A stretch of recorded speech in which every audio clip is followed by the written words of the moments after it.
Hello guys, welcome. Collective reading tayo ngayon. Tingnan natin kung ano yung current energy ng person mo. Be open-minded po, hindi po halos lahat makaresonate kaya piliin nyo na lamang. And thank you nga po pala sa mga nag-subscribe, lalo na po sa mga bumabalik. Maraming pong salamat. Give me the message for collective. Ano yung current energy ng person mo? Give me the message for collective. Ano yung current energy ng person mo? Give me the message for collective. Ano yung current energy ng person mo?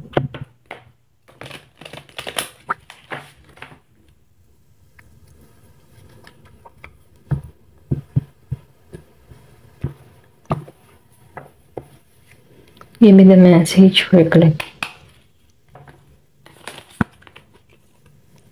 Ano yung current energy ng person mo? Knight of Cups.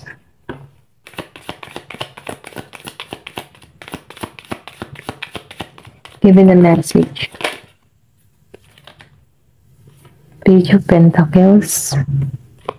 Two of Pentacles. Give me the message. Anong energy ng person mo? Three of Cups. Reverse. Give me the message. Excuse me po. Give me the message. Anong energy ng person mo? Okay. Give me the message. Meron ka dito Queen of Pentacles. Ace of Pentacles.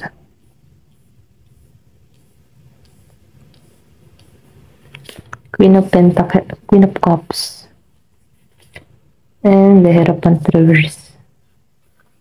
Meron kang person dito na Virgo, Capricorn, Taurus, Aries, Leo, Sagittarius, Scorpio, Cancer, and Pisces. Ayan, okay. Energy yung babasahin natin kahit hindi lumabas dito yung sign ng person mo. Okay, kung makaresonate ka, energy to ng person mo, okay? So, piliin nyo na lamang. Itong tao mo, nakikitaan ko yung pagiging practical nito, okay? Siya yung tipo ng tao na mahilig magplano bago siya gumawa ng hakbang or bago siya kumilos, okay? Then, nakikitaan ko rin dito, may pagka pilya, okay? Kumbaga, may pagka yung tipo may pagka-childish, okay? Ito na nakikita ko. Pero ganun pa man, itong tao mo, nagpaplano to, okay? Dito sa Page of Pentacles. Marami itong mga pinaplano, marami siyang iniisip. Kasi nakikitaan ka ng tao nito ng potensyal, okay? And then, nakikitaan ko rin dito, meron tong romantic feelings or meron tong gagawin pagpaplano na kung saan meron tong proposal. Sinusunod na nito yung puso niya, okay? Ito na nakikita ko. And then, nakikita ko rin dito na itong tao mo may pagkasensitibo. Yung bang tipo ng tao na, halimbawa, may nasabi kang masakit, dinadamdam niya na to, okay?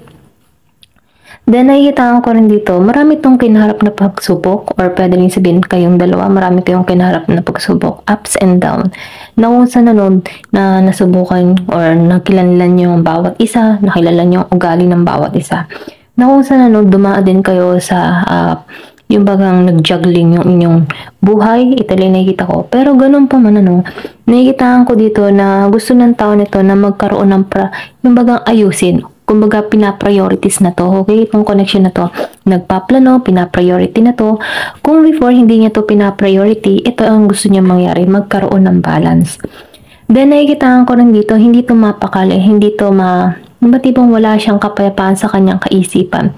And then, nakikita ko rin dito, meron ditong tao na galit or pwede rin sabihin, meron ditong involved na away, conflict na galit sa isang sitwasyon, okay? Sa mga pangyayari na pinag-usapan or pwede rin sabihin, sa connection, okay? Then, nakikita ko rin dito, nagkaroon dito ng betrayal sa inyong dalawa. Then, nakikita ko rin dito, yung iba sa inyo inabuso, okay? Masyado kang inabuso or pwede rin sabihin may nang abuso dito. Na kung saan, yung kanyang lakas dito or kanyang kakayahan, kumbaga tinamaan sa abusong ito. Kumbaga, natapakan yung ego dito. And then, nakikita ko rin dito, meron dito, Kumbaga, yung isa lang ang nag-i-effort or pwede rin sabihin ikaw lang yung effort dito. Or pwede rin sabihin, ngayon yan nare-realize na kailangan ay balance. Okay, give and take. Then, nakikita ko rin dito, no, na meron kang person dito na na-scam yung iba sa inyo, okay? Ito lang yung nakikita ko. Pero ganun pa man ano, nakikitaan ko dito yung pagiging practical ng tao nito, okay?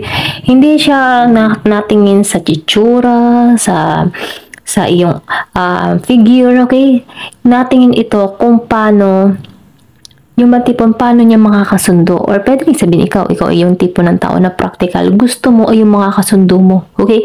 Yung merong balanse. Ayaw mo nung ikaw lamang nang ikaw yung magbibigay. Okay?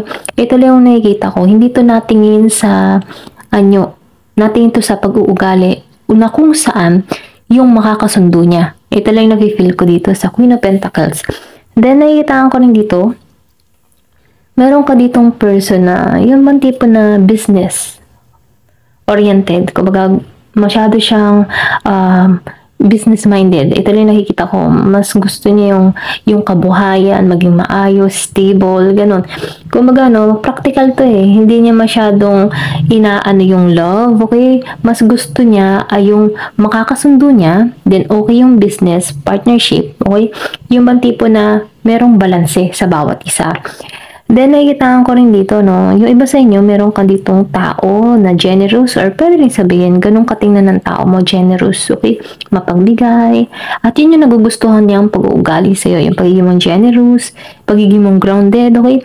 So, nakikita ko dito, pwedeng ito yung nagturo sa'yo kung bakit ka nag-grounded ngayon, okay? Dahil sa betrayal na nangyari dito. Kasi nakikita ko dito na nagkakaroon ka na ng limitasyon para sa sarili mo at doon na-attract yung tao mo kasi grounded ka na eh. So, ibig sabihin, kaya kanyang pagkatiwalaan kasi grounded ka, okay? Then dito, no, nakikita ko rin dito na meron ditong parating na pera. Pwede rin sabihin may magbigay sa'yo ng pera or meron ditong proposal or meron ditong magbigay ng tulong sa'yo, okay? So, meron ditong bagong abundance. Pwede rin sabihin trabaho to na parating sa'yo kung wala ka man trabaho or pwede rin sabihin nagbabala ka ng lumipat ng trabaho. Meron ditong opportunity yan. Opportunity na ipagkakalob sa'yo dito na kung saan magdadala sa'yo ng stability. And then, nakikita ko rin dito na yung iba sa inyo mapagmahal. Ito yung nagugustuhan din ng tao mo. Caring ka, mapagmahal, mapag-aruga ka. And then, nararamdaman mo yung feeling ng tao dahil sa pagiging mong sensitibo, okay? Kumbaga, no, kahit hindi magsalita yung isang tao, once na nakikita mo na parang meron tong dinadala na mabigat na pasaan yun, no? Kumbaga, may problema siya, nararamdaman mo. Okay? Or pwede rin sabihin na sa sense mo. Ito rin yung nagugustuhan niya sa'yo kasi yung ang buti mo. Okay? Then, nakikita ko rin dito, no, yung iba sa inyo, meron kang person dito na immature or pwede rin sabihin na nagkaroon to ng panlalamig sa'yo. Okay? Na kung saan, ito yung tipo na nagkaroon ng trigger dito. Pwede rin sabihin, ikaw yung lumayo kasi may panlalamig na dito. Or pwede rin sabihin, ikaw yung nanlalamig dito. Okay? Ito lang yung nakikita ko. Ayan. Tingnan pa natin dito kung ano pa yung lalabas.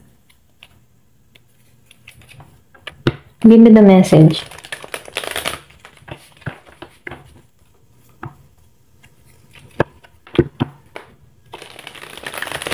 Give me the message. Ano pa yung mensahe?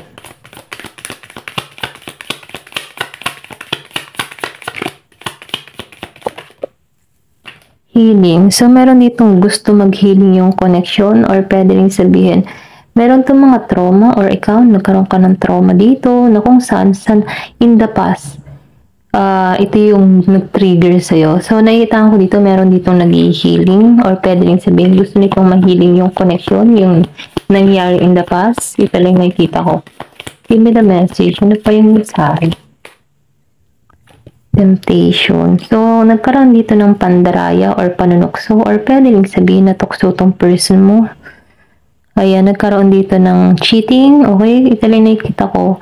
Na-attempt siyang matukso or pwede rin sabihin tinukso siya ng ibang tao. Ito lang yung nakikita ko na kung saan humantong ito sa pandaraya sa'yo. Na-disappoint ka dito. Okay? Give me the message.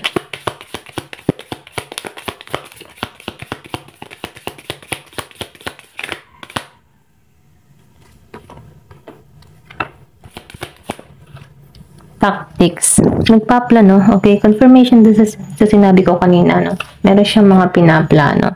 So, gusto nitong makontrol. Gusto ng tao nito na siya yung may hawak ng control dito sa connection na to. Kasi ngayon, hindi kanya na makontrol kasi mayroon ka ng sariling decision dito. So, ngayon, nag-iisip to ng taktika kung paano ka makukontrol ulit dito. Okay? Give me the message. Ano pang mensahe? May pagpaplano. Meron ditong apology. So, nakikita ko dito, meron ditong hihingi ng tawad sa'yo, okay? Sa kanyang mga ginagawa, okay? Ito rin naiisip ng tao na ito, no? Humingi ng tawad sa'yo, mag-apology sa'yo, kasi hindi kanya na-control dito. Ayan, gusto nito mag-healing, okay? Ito lang yung nakikita ko dito. Meron ditong reflection. So, nakikita ko dito, reflection and projection. So, ibig sabihin, ano nakikita ko dito? Kung ano yung ginawa niya, nag-reflect sa kanya. Mirror eh. So, nafe-feel ko dito na pwedeng nakarama na rin tong tao mo kasi nag-reflect sa kanya yung mga ginagawa. Or pwede rin sabihin, yung ginawa niya sa'yo nag-reflect, okay? Nag-reflect yung pain, na kung saan ano, dito mo naramdaman yung sakit, okay? Yung naramdaman mo sa tao na to, kung bakit naghihiling ka dito. Pero ganun pa man ano, nagkaroon dito ng lamat, ito lang yung nakikita ko. Give me the message, ano pa yung mensahe? Twin flame. So, yung iba naman sa iyo na, sa journey ng twin flame, okay? Kumbaga, nagpa-trigger kayo sa bawat isa or pwede rin sabihin, nag-meet kayo ng twin flame mo para makita mo yung halaga mo at para din makita niya kung ano yung dapat ayusin sa kanya, okay? Kumbaga, itong pag-meet nyong ito ay merong dahilan kung bakit na-trigger tong connection na to or pwede rin sabihin para meron karoon ng pagbabago sa bawat isa. Kumbaga mag-growth ang bawat isa ng individual. And then nakikita ko rin kasi dito sa twin flame, ito'y pinagtatagpo in the right time and meron din naman na twin flame na hindi na ulit yung mga tipong hindi na ulit nagkakatuluyan. Pero ganun pa man ano, ang twin flame journey ay mahirap kasi punong-puno ng pagsubok. Ito lang yung nakikita ko. Pero ganun pa man, once na talagang hindi kayo, kumbaga, ito yung sinasabing power couple eh. Dito masusubukan kung gaano yung pagkapit niya sa bawat isa. Ito lang yung nakikita ko. Give me the message. Ano pa yung mensahe?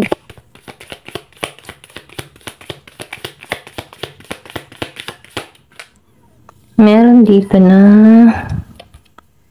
close off, guardian, and resistance. So, nakikita ko dito, no, meron dito na nagsasara dito. Kumbaga, masyado siyang guarded. Pwedeng ikaw, guarded ka na. Kung before hindi ka guarded, ikaw yung nag-chase dito sa tao na or ikaw yung humahabol dito. Nakikita ko dito na matututunan mong mag-guard yung sarili mo. At ito yung dahilan ng twin flame na to, no? Tinuturuan ka dito na bigyan mo limitasyon kung sino tong manghihimasok sa buhay mo. Kumbaga, tinuturuan ka dito, hindi pwedeng laging bigay na bigay or hindi laging pwedeng open sa lahat, okay? So, sinasabihan ka dito na minsan kailangan mo din ipakita na meron ka din kailangang limitasyonan. Ayan. Give me the message. Ano pa yung mensahe?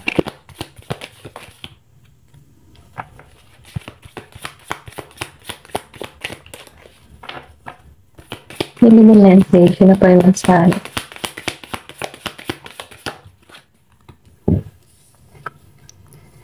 Meron ka ditong change. So, nakikita ko dito, no? Ito rin yung nagtulak sa'yo kung bakit ka nagbabago, kung bakit nagkakaroon ka ng panibagong lakas ng loob, no? Natahakin ang panibagong landas ng mayroong pagiging independent. Ito lang yung nakikita ko. Kumbaga, nawawala dito yung codependent, okay? Natututo ka maging independent para sa sarili mo. Avoidance. So, nakikita ko dito, no? Meron ditong umiiwas, okay? Kung before, ikaw yung nag-chase, ngayon ikaw na yung umiiwas, ikaw na yung tatakbo. So, napipil ko dito na magkakaroon dito ng reverse, okay? Yung bang tipo na kung ano yung ginawa sa'yo, siya naman yung gagawa nun sa'yo, okay? Ito lang nakikita ko. So, meron ditong celebration. So, dito papasok yung renewal. Kasi sa pag-iwas mo dito, dahil nagbabago ka na dito, so, nakikita ng person mo yung pagbabago sa'yo. Nakikita ka ng twin flame mo ng pagbabago. Kaya itong tao na to, gusto nito magkaroon ng renewal. Dito papasok yung spark na kung saan ano, Meron ditong abundance sa'yo kasi yung pagbabagong nagaganap sa'yo, nakikita mo na yung halaga mo, and then nafe-feel ko dito na nagkakaroon ka ng panibagong pananaw sa buhay, na kung saan ito yung regalo sa'yo, ito yung reward sa'yo, and then ito yung abundance para sa'yo, na kung saan ilalahad to sa'yo. And then nakikita ko rin dito, meron ditong Venus offer. So, nafe-feel ko dito sa pagiging Venus, magiging attractive, okay? Kumbaga magkakaroon ka ng malakas na charisma na kung saan maraming offer or pwedeng sabihin may offer na parating sa'yo, okay? Ito lang yung nakikita ko. Ayan, hanggang dito na lamang po. Thank you for watching. Love and peace.